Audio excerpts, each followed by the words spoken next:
ফলাফল জালিয়াতি সহ নানা অনিয়ম করে এতদিন পার পেয়ে গেলেও অবশেষে ধরা খেলেন চট্টগ্রাম শিক্ষা বোর্ডের সাবেক সচিব নারায়ণ চন্দ্র নাথ। খোদ নিজের ছেলের ফল জালিয়াতি করে আটকে গেছেন মাওসির বর্তমান পরিচালক নারায়ণ। তদন্তে প্রমাণিত হওয়ায় তাকে ওএসডি করা হচ্ছে ফৌজদারি মামলা।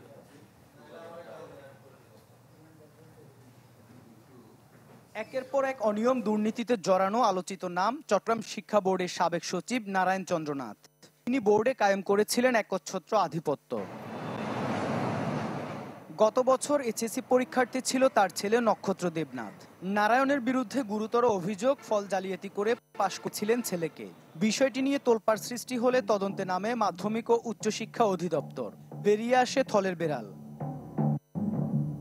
কয়েকদিন আগে দেয়া মাওসির প্রতিবেদনে বলা হয়েছে ছেলের ফল জালিয়াতিতে সরাসরি হাত ছিল নারায়ণের।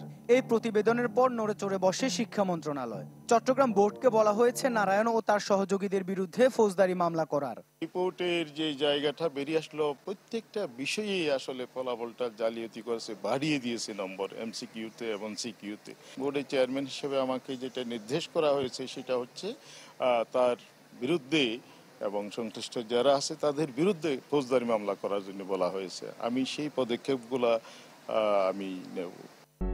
যদি চাও টেস্ট স্বাদ হট টমেটো সস বেস্ট।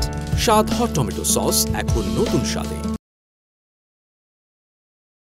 তবে বিস্ময়কর ব্যাপার হচ্ছে এই ফল জালিয়াতির আগে আরো গুরুতর কিছু অভিযোগ ওঠে নারায়ণের বিরুদ্ধে, কিন্তু সাবেক শিক্ষামন্ত্রী মহিবুল হাসান নফেলের সরাসরি আশীর্বাদে একের পর এক যান পদোন্নতি। সবশেষ পদোন্নতি পেয়ে হন মাওসির পরিচালক।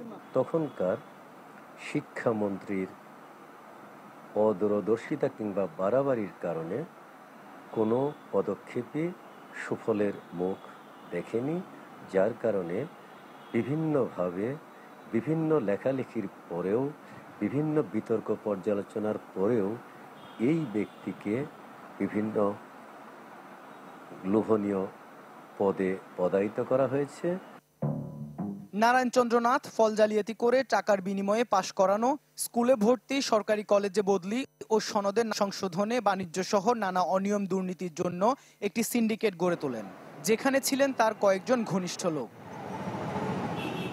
ইবেন মির, চ্যানেল 24, চট্টগ্রাম।